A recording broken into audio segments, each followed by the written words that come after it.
नमस्कार दोस्तों, GS only में आप सभी का स्वागत है। मेरा नाम है अभिषेक त्रिपाठी।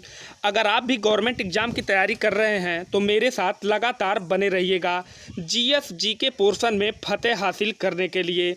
तो जानिए कि आज हम पढ़ेंगे कोरोना वायरस से संबंधित 40 प्लस प्रश्न जो एग्जाम के लिए मोस्ट इम्पॉर्टेंट होंगे, क्योंकि पूरी दुनिया कोरोना से परेशान है तो एग्जामिनर भी परेशान होगा, इसलिए क्वेश्चन आने के चांस एग्जाम में बहुत ज़्यादा हैं। तो चलिए शुरू करते हैं। पहला क्वेश्चन देखिएगा, कोरोना वायरस के टेस्ट का क्या नाम है। मोस्ट इंपॉर्टेंट क्वेश्चन पहला कि कोरोना वायरस के टेस्ट का क्या नाम है। तो अगर अभी तक आपने वीडियो को लाइक नहीं किया है तो वीडियो को लाइक कर दीजिएगा और चैनल को सब्सक्राइब करके बेल आइकन प्रेस कर दीजिएगा ताकि वीडियो का नोटिफिकेशन रोजाना आपको मिलता रहे।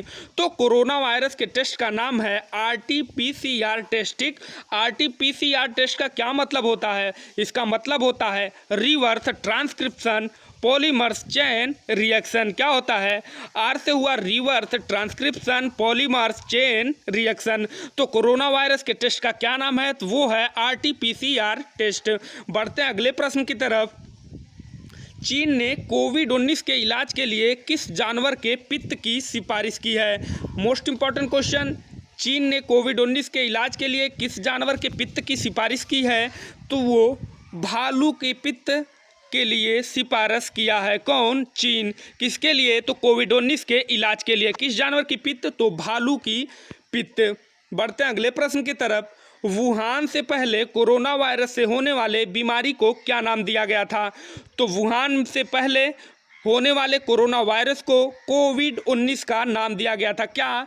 कोविड-19 का नाम दिया गया था। बढ़ते हैं अगले प्रश्न की तरफ। सभी मोस्ट इंपॉर्टेंट क्वेश्चन है। कोविड-19 किस अंग को खराब करता है? तो कोविड-19 जो है वो फेफड़े को खराब करता है। जब भी आपसे एग्जाम में पूछे कि कोविड-19 किस अंग को खराब करता है तो वो फेफड़े को खराब करता है। बढ़ते हैं अगले प्रश्न की तरफ। वैज्ञानिकों ने वुहान से पहले कोरोना वायरस को क्या नाम दिया? तो वैज्ञानिकों ने वुहान से पहले कोरोना वायरस को सार्स CoV-2 दिया। इसका मतलब होता है सार्स का सेवियर एक्यूट रिस्पायरेटरी सिंड्रोम। ठीक, फिर से जानिए, severe acute respiratory syndrome, covid का कोविड-2। ठीक, बढ़ते हैं अगले प्रश्न की तरफ।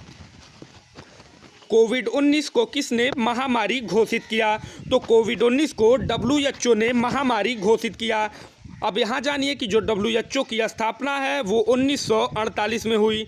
WHO का हेडक्वार्टर कहाँ है? तो WHO का हेडक्वार्टर जेनेवा स्विट्जरलैंड में है। कहाँ? जेनेवा स्विट्जरलैंड में है। बढ़ते हैं अगले प्रश्न की तरफ। प्रश्न नंबर 7 देखिएगा, कोरोना वायरस के कारण किस राज्य में पूर्ण कर्फ्यू लगाया गया? तो कोरोना वायरस के कारण पंजाब में पूर्ण कर्फ्यू लगाया गया था। ठीक, अब जानिए कि पंजाब के CM कौन है? तो पंजाब के मुख्यमंत्री हैं अमरिंदर सिंह। कौन है? अमरिंदर सिंह। और पंजाब की राजधानी क्या है? तो वो है चंडीगढ़। और पंजाब के राज्यपाल कौन है? तो वो है विजेंद्र पाल सिंह बदनौर। कौन? विजेंद्र पाल सिंह बदनौर। बढ़ते हैं अगले क्वेश्चन की तरफ। सभी मोस्ट इंपॉर्टेंट क्वेश्चन है। एक चीज़ थोड़ा माइंड में रखिएगा, मैं भी सिलेक्टेड हूँ तो आपको हमेशा सिलेक्टेड कंटेंट ही प्रोवाइड कराता हूँ। डेली एक वीडियो GS GK की अपलोड कर दी जाती है चैनल पे। तो अगर अभी तक आपने वीडियो को लाइक नहीं किया है तो वीडियो को लाइक कर दीजिएगा और चैनल को सब्सक्राइब करके बेल आइकन जरूर प्रेस कर लीजिएगा। तो देखिएगा, कोरोना वायरस के कारण किस दिन देश में जनता कर्फ्यू लगाया गया था? तो 22 मार्च 2020 को जनता कर्फ्यू भारत में लगाया गया था। ठीक, बढ़ते हैं अगले प्रश्न की तरफ। कहाँ पर कोविड-19 समर्पित 24x7 यानी कि 24 घंटे 7 दिन हेल्थ चैनल शुरू किया गया है? तो वो किया गया है आपका निकोबार में। ठीक, मोस्ट इंपॉर्टेंट क्वेश्चन है, आपसे एग्जाम में पूछ सकता है कि भारत में कहाँ पर कोविड-19 समर्पित 24x7 हेल्थ चैनल शुरू किया गया है? तो वो शुरू किया गया है आपका निकोबार में। बढ़ते हैं अगले प्रश्न की तरफ। कोविड-19 शब्द में VI का क्या तात्पर्य है? तो कोविड-19 में CO का मतलब कोरोना, VI का मतलब वायरस, 19 का मतलब 19। ठीक, 2019। तो कोविड-19 का मतलब हो गया आपका, तो यहाँ देखिए VI आपसे पूछा है तो VI का मतलब होगा वायरस। ठीक, क्या होगा? वायरस। बढ़ते हैं अगले प्रश्न की तरफ। कोरोना वायरस पर जीत हासिल करने के लिए ऑपरेशन फतेह किसने शुरू किया? तो जो इसका सही आंसर होगा वो होगा आपका, इनमें से कोई नहीं होगा। क्यों? क्योंकि जो ऑपरेशन फतेह है वो पंजाब द्वारा शुरू किया गया। ठीक, और आप लोग जीएस के पर फतेह हासिल करने के लिए जीएस वनली पे आप लोग लगातार बने रहिएगा। ठीक, तो ऑपरेशन फतेह पंजाब ने शुरू किया था। प्रश्न नंबर 12 देखिएगा, WHO ने कोरोना वायरस से लड़ने के लिए कितनी राशि दान दी है? तो जो इसका सही आंसर होगा वो होगा 675 US मिलियन डॉलर। कितना? 675 मिलियन US डॉलर। कितना? 675 मिलियन US डॉलर। बढ़ते हैं अगले क्वेश्चन की तरफ। एडीबी ने कोरोना वायरस का मुकाबला करने के लिए कितनी राशि को मंजूरी दी है? अब सबसे पहले आप जानिए कि एडीबी क्या होता है। तो एडीबी का मतलब होता है एशियन डेवलपमेंट बैंक। ठीक, क्या होता है? Asian development bank. और इसकी स्थापना कब हुई थी? तो इसकी स्थापना हुई थी 1966 में। आपसे एग्जाम में पूछ सकता है कि एशियन डेवलपमेंट बैंक की स्थापना कब हुई थी? तो वो हुई थी 1966 में। ठीक, और कितना राशि मंजूर किया है? तो इसने किया है 2 मिलियन अमेरिकी डॉलर। कितना? 2 मिलियन अमेरिकी डॉलर। बढ़ते हैं अगले प्रश्न की तरफ। किस राज्य ने सीएम कोविड-19 योद्धा कल्याण शुरू किया है? तो जो इसका सही आंसर होगा वो होगा मध्य प्रदेश। ठीक, जब भी आपसे एग्जाम में पूछे कि किस राज्य ने सीएम कोविड-19 योद्धा कल्याण शुरू की है, तो वो किया है मध्य प्रदेश ने। बढ़ते हैं अगले क्वेश्चन की तरफ। किस भारतीय वैज्ञानिक की अगुवाई में ऑस्ट्रेलिया में कोरोना वायरस की वैक्सीन तैयार की जा रही है? तो जो इसका सही आंसर होगा वो होगा एस वासन। ठीक, तो किस भारतीय वैज्ञानिक की अगुवाई में ऑस्ट्रेलिया में कोरोना वायरस की वैक्सीन तैयार की जा रही है? ये मोस्ट इंपॉर्टेंट क्वेश्चन है, आपसे एग्जाम में जरूर पूछ सकता है। तो इसका सही आंसर होगा एस वासन। क्या? एस वासन। बढ़ते हैं अगले क्वेश्चन की तरफ।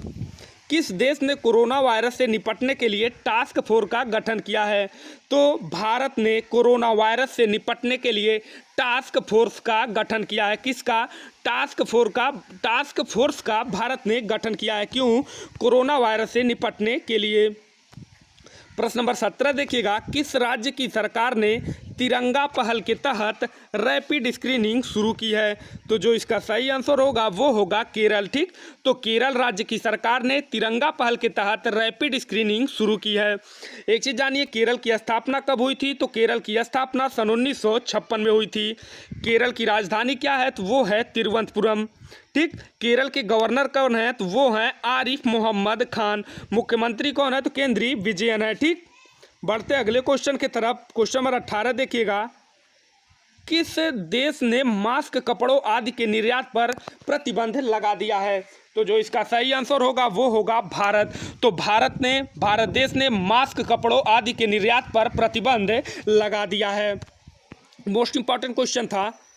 क्वेश्चन नंबर 19 देखिएगा, किस आईआईटी ने क्वारंटीन मोबाइल ऐप को विकसित किया गया है? ये मोस्ट इंपॉर्टेंट क्वेश्चन है, आपसे एग्जाम में जरूर पूछ सकता है, क्योंकि कोरोना वायरस के कंट्रोल में क्वारंटीन की भूमिका अत्यधिक है। तो इसलिए क्वारंटीन से संबंधित क्वेश्चन आपको एग्जाम में जरूर देखने को मिल सकता है।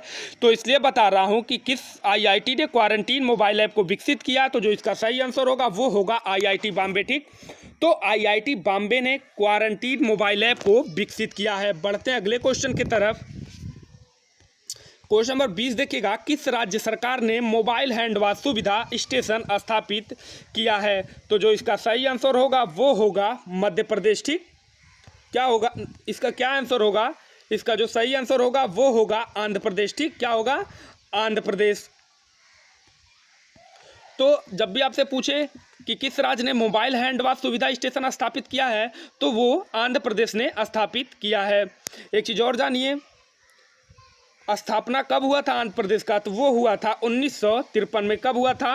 1953 में।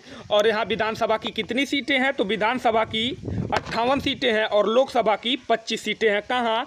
आंध्र प्रदेश में। बढ़ते हैं अगले क्वेश्चन की तरफ। किस राज्य सरकार ने कोरोना वॉच मोबाइल ऐप विकसित किया है? तो कर्नाटक राज्य सरकार ने कोरोना वॉच मोबाइल ऐप विकसित किया है। कौन? कोरोना वॉच मोबाइल ऐप कौन विकसित किया है? तो कर्नाटक सरकार ने विकसित किया है। बढ़ते हैं क्वेश्चन नंबर 22 की तरफ। लॉकडाउन के कारण किस राज्य ने रेडियो स्कूल शुरू किया है? ये भी आपका मोस्ट इंपॉर्टेंट क्वेश्चन है, आपसे एग्जाम में पूछ सकता है। रेडियो स्कूल कौन सा राज्य शुरू किया है लॉकडाउन के टाइम में? तो वो किया है आपका, कौन किया है? वो किया है मध्य प्रदेश। ठीक, तो मध्य प्रदेश राज्य ने रेडियो स्कूल शुरू किया है लॉकडाउन के कारण। बढ़ते हैं अगले क्वेश्चन की तरफ। किस राज्य सरकार ने ई पास जारी करने के लिए प्रज्ञा मोबाइल ऐप लॉन्च किया है? तो झारखंड सरकार ने ई पास जारी करने के लिए प्रज्ञा मोबाइल ऐप लॉन्च किया है। कौन? झारखंड सरकार ने। बढ़ते अगले क्वेश्चन पे कि भारत में कोविड-19 संबंधित बीमा शुरू करने के लिए किस बैंक के साथ समझौता किया है? तो भारत ने कोविड-19 संबंधित बीमा शुरू करने के लिए किस बैंक के साथ समझौता किया है? तो वो भारत ने किया है आईसीआईसीआई बैंक के साथ। किसके? आईसीआईसीआई बैंक के साथ। ठीक, बढ़ते अगले क्वेश्चन की तरफ। मोस्ट इंपॉर्टेंट क्वेश्चन है कि कोरोना वायरस के कारण वर्ल्ड एथलेटिक्स चैंपियनशिप को कब तक के लिए स्थगित कर दिया गया है? वीडियो 1 मिनट यहाँ पुश करिए और ध्यान से सुनिएगा कि अगर आप कोविड-19 के सहारे बैठे हैं कि अभी कोई एग्जाम नहीं होने वाला है, तो मैं बता रहा हूँ अभी कल ही 4 लाख बच्चों ने बीएड का एंट्रेंस दिया है। तो इस वजह से ये बिल्कुल ना सोचिए कि आप कोरोना के चक्कर में बैठे रहिए और आपका कोई एग्जाम नहीं होगा। ये ख्याल आप बिल्कुल मन से निकाल दीजिए, क्योंकि देखिए अब एग्जाम बिल्कुल शुरू हो जाएगा। जब यूपी में एग्जाम हो सकता है तो अब देखिए एसएससी भी अपना एग्जाम कराएगी। ठीक, जब स्टेट लेवल का एग्जाम शुरू हो सकता है तो फिर सेंट्रल लेवल का एग्जाम शुरू होने में मेरे भाई कोई दिक्कत नहीं होगी। तो एक चीज़ जानिए, मोस्ट इंपॉर्टेंट क्वेश्चन है कि कोरोना वायरस के कारण वर्ल्ड एथलेटिक्स चैंपियनशिप को कब तक के लिए स्थगित कर दिया गया? तो ये किया गया 2022 तक। कब तक? 2022 तक वर्ल्ड एथलेटिक्स चैंपियनशिप को 2022 तक के लिए स्थगित कर दिया गया। बढ़ते अगले क्वेश्चन की तरफ। किसने जैविक सूट विकसित किया है कोरोना वायरस से बचने के लिए? कोरोना वायरस से बचाने के लिए। तो जो इसका सही आंसर होगा वो होगा डीआरडीओ। ठीक, तो जैविक सूट डीआरडीओ ने विकसित किया है कोरोना वायरस से बचाने के लिए। बढ़ते हैं अगले क्वेश्चन की तरफ। भारत में विकसित स्वदेशी कोविड-19 टेस्ट किट का क्या नाम है? तो जो इसका सही नाम होगा वो होगा पैथो डिटेक्ट। क्या नाम है? Patho detect. चूंकि ये स्वदेशी है तो ये मोस्ट इंपॉर्टेंट क्वेश्चन है। स्वदेशी है तो स्वदेशी भी इंपॉर्टेंट है और क्वेश्चन भी ये मोस्ट इंपॉर्टेंट है। तो जब भी आपसे पूछे एग्जाम में पूछ भी सकता है कि भारत में विकसित स्वदेशी कोविड-19 टेस्ट किट का नाम क्या है? तो इसका नाम है पैथो किट। क्या नाम है? Patho kit. बढ़ते हैं अगले क्वेश्चन की तरफ। किस बैंक को पीएम केयर फंड में दान दी गई राशि को एकत्र करने के लिए चुना गया है? यानी कि जब भी पता नहीं आप लोगों ने दिया या नहीं, बहुत लोगों ने दिया, हमने नहीं दिया, तो आपसे पूछ सकता है एग्जाम में कि किस बैंक को पीएम केयर फंड में दान दी गई राशि को एकत्र करने के लिए चुना गया। मतलब जो राशि उसमें जमा होगी वो कौन सा बैंक उसको एकत्र करेगा, यानी कि कलेक्ट करेगा। तो इसका सही आंसर होगा इंडियन ओवरसीज बैंक। ठीक, तो कौन एकत्र करेगा पीएम केयर फंड में दान दी गई राशि को? तो वो इंडियन ओवरसीज बैंक उसको कलेक्ट करेगा। बढ़ते अगले क्वेश्चन की तरफ। भारतीय रेलवे ने किस नाम से कोविड-19 के लिए सस्ता वेंटिलेटर तैयार किया है? मोस्ट इंपॉर्टेंट क्वेश्चन है। इसका जो सही आंसर होगा वो होगा जीवन। तो आपसे पूछ सकता है कि भारतीय रेलवे ने किस नाम से कोविड-19 के लिए सस्ता वेंटिलेटर तैयार किया गया है? तो जीवन के लिए। ठीक, उसका क्या नाम है? जीवन। बढ़ते अगले क्वेश्चन की तरफ। कहाँ की सरकार ने ऑपरेशन शील्ड शुरू किया है? तो इसका सही आंसर होगा दिल्ली। ठीक, तो दिल्ली सरकार ने ऑपरेशन शील्ड शुरू किया है। ऑपरेशन शील्ड किसने शुरू किया है? तो दिल्ली सरकार ने शुरू किया है। बढ़ते अगले क्वेश्चन की तरफ। सैनिटाइजर स्थापित करने वाला पहला रेलवे स्टेशन कौन सा है?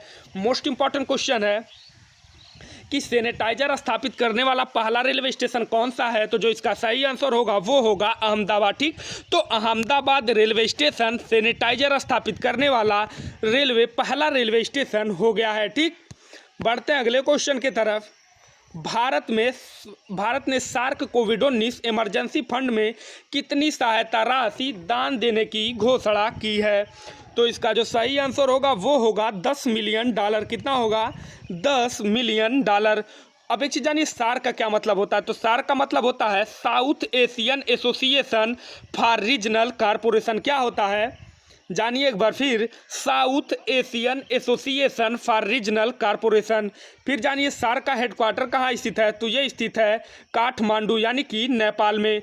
फिर जानिए इसका स्थापना कब हुआ था, south Asian association for regional corporation यानी कि सार्क का तो 1985 में हुआ था।